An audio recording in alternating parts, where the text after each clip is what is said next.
We don't have a discipline problem. We have a system problem. Have you ever promised yourself you'd start something, a new diet, a workout routine, a study schedule, a morning habit, and for the first few days you were committed, you felt motivated, you believed this time would be different, but then slowly you stopped. A day off turned into a week, and before you knew it, the habit was gone. And you told yourself, I guess I'm just not disciplined enough. Maybe I'm lazy. Maybe I just don't have the willpower. But listen closely. The problem isn't your discipline. It isn't your motivation. It isn't your character. The real problem is the system you're using. Because motivation comes and goes, discipline rises and falls, but systems are what carry you forward even on the days you don't feel like trying. The truth is, nobody fails because they're weak. They fail because they're relying on willpower instead of a structure that supports their success. And once you understand that, everything changes. Today, I'm going to show you the real reason you've struggled to stay consistent, why you start strong but lose momentum, and how to break that cycle permanently. And more importantly, I'll share 4 powerful shifts that will help you finally follow through, not just for a week, not just for a month, but long enough to see real transformation. You don't need to become a more disciplined person. You just need a system that makes consistency natural. Let's begin. We often believe that the reason we can't stay consistent is because we don't have enough motivation. We wait for that spark, that moment of inspiration, that emotional high where we say, this time I'm really doing it. And in that moment, it feels real. It feels powerful. It feels like nothing could stop us. But here's the truth. Motivation was never the answer because motivation is emotional and emotions change. What feels exciting today may feel heavy tomorrow. We don't fail on the days we feel inspired. We fail on the days we don't, the days we're tired, the days we're stressed, the days we don't feel like it. That's where consistency is either built or broken. Real progress is created not in the moments of hype, but in the quiet and ordinary moments where we choose to show up, even when the feeling is gone. And that's why relying on motivation will always betray you, because motivation says, I'll work when I feel inspired. But a system says, I'll work because it's what I do. Let me tell you a story. There was a time when I tried to build a morning routine. I was excited. I bought a new journal, set my alarm early, made a whole plan. Day 1, I woke up early. I felt great. Day 2, still excited. Day 3, motivation was fading. And by day 5, I had stopped, and I blamed myself. I thought, why can't I just stay committed? What's wrong with me? But nothing was wrong with me. The problem was simple. I was relying on motivation instead of structure. I didn't need more hype. I needed a system, a routine that supported me even when I didn't feel motivated. So remember this. Don't chase the feeling. Build the system because if your habits rely on inspiration, they will collapse. But if they are built on identity, routine, and small repeatable steps, they will last. You don't need to feel motivated. You need to become the kind of person who shows up even when motivation is silent. That's where consistency truly begins. We often think that change needs to be dramatic.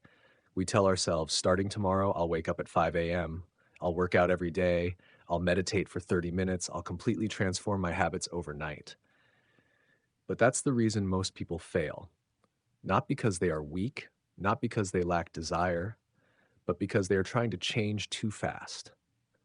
The brain resists sudden change. When you try to overhaul your entire lifestyle in 1 week, your mind feels overwhelmed and it pulls you back to old patterns. Not because you're broken, but because your mind is simply trying to protect what feels familiar. The truth about growth: real change doesn't happen in one big leap. It happens through small, steady steps, repeated consistently. Small habits have an extremely high success rate because they fit naturally into your life. They don't trigger resistance. They don't demand huge willpower. They don't intimidate your brain. That's why the most powerful transformation often comes from what looks small, because micro improvements compound. Little by little, day by day, your life begins to shift in ways that feel natural and sustainable. The 1% rule. There is a principle I live by now, the 1% rule. Improve something by just 1% each day, not 50%, not 10%, just 1%. Because 1% is small enough that your mind won't resist it, but significant enough that over time it creates massive change. Instead of saying, I'll meditate 20 minutes every morning, start with 2 minutes. Instead of saying, I'll read 50 pages every day, start with 1 page. Instead of saying, I'll work out an hour, start with 10 minutes. The goal at the beginning is not to transform your life. The goal is to build the identity of someone who shows up. Once showing up feels natural, you can expand, but the identity must come first. Let me tell you something important. You don't fail because you can't stay consistent.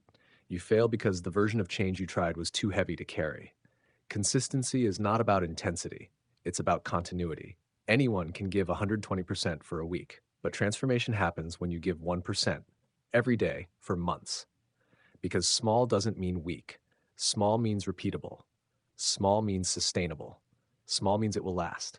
So instead of trying to change everything, choose one thing. Make it tiny, make it simple, make it so easy that you can't say no, and watch what begins to unfold. Most people think that to change their habits, they need to try harder. They believe change is about willpower, discipline, or being stronger. But the truth is this: your environment shapes your behavior far more than your willpower ever will. We don't like to admit that because we want to believe we are in control. We want to believe we make decisions logically, consciously, intentionally, but most of the time, we are simply responding to the cues around us. You don't rise to the level of your goals, you fall to the level of your environment. Let's make this real. If your phone is next to your bed at night, what will you do the moment you wake up? You'll scroll. Not because you decided to, not because you consciously chose to, but because the environment triggered the action.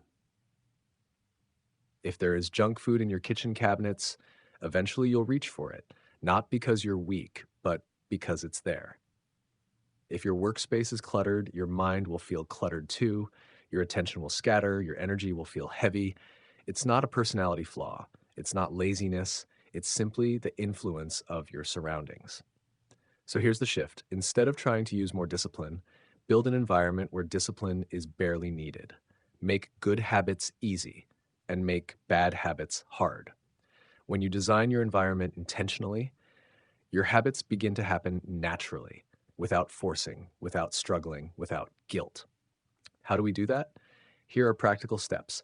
1, put your phone in another room while working, not face down, not on silent, not out of sight, in another room.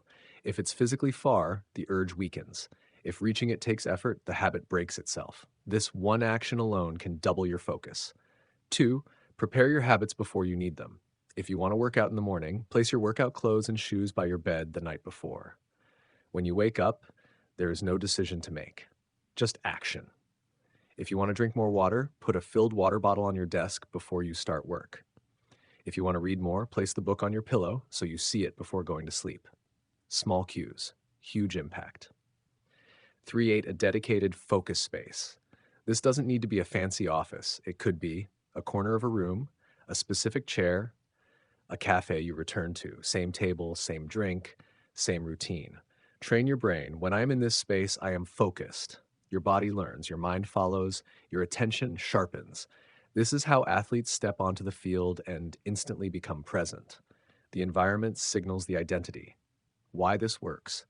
Your brain is always scanning your environment for cues. It looks for what to touch, what to eat, what to do next, where to direct energy. So if your environment is noisy, cluttered, overstimulating, you will feel unfocused. If your environment is intentional, simple, and supportive, you will feel grounded and clear. You don't have to will your way into consistency. You can design your way into consistency. Your environment should make the right actions easier and the wrong actions inconvenient. Not by force, but by design. Closing reflection. You are not failing because you're weak. You are not failing because you lack discipline. You are simply living in an environment that pulls you away from the person you want to become. Change the environment, and your habits will follow. Change the habits, and your identity will begin to shift. Change the identity, and your life changes from the inside out. At this point, you've learned how motivation fades, how small steps compound, and how your environment shapes your behavior. But there's one final shift, and this one is the deepest. Because ultimately, you stay consistent when the habit becomes part of your identity. We often think change begins with action, but real, lasting change begins with how you see yourself, because your behaviors will always align with who you believe you are. If you believe you are inconsistent, you will act inconsistently. If you believe you are someone who always quits, you will continue to quit. But when your identity shifts, your habits follow automatically. Identity shift examples. Most people say things like, I want to start reading, but that mindset already assumes you are not a reader. What if instead you said, I am the kind of person who reads every day? Do you feel the difference? One is trying, the other is being. Or consider this one, I'm trying to eat healthy.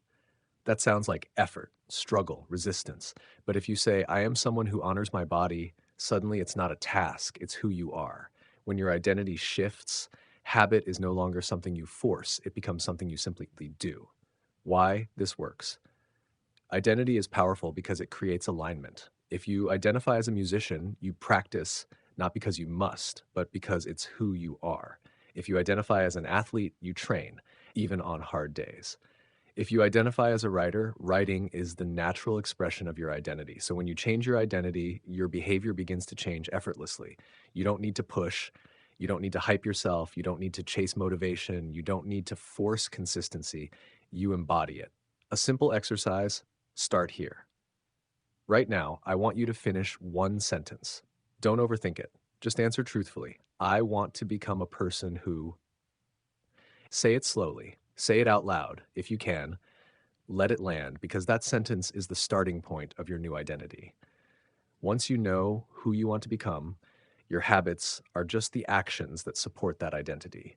And consistency becomes much easier because you're no longer forcing yourself to act differently. You're simply living in alignment with who you are choosing to be. Take a moment and breathe. We've covered a powerful journey together today. Not a journey of forcing yourself to be more disciplined, but a journey of understanding yourself more clearly. Let's remind ourselves of the four shifts that truly create consistency. One, motivation isn't the answer. Systems are, because motivation comes and goes. But a system carries you forward on the days when the feeling isn't there. Two, small steps beat big sudden changes. The 1% improvements done daily are what quietly reshape your life. Three, your environment shapes your behavior. You don't rise to the level of your goals. You fall to the level of the space you live in. So design an environment that supports the person you want to become.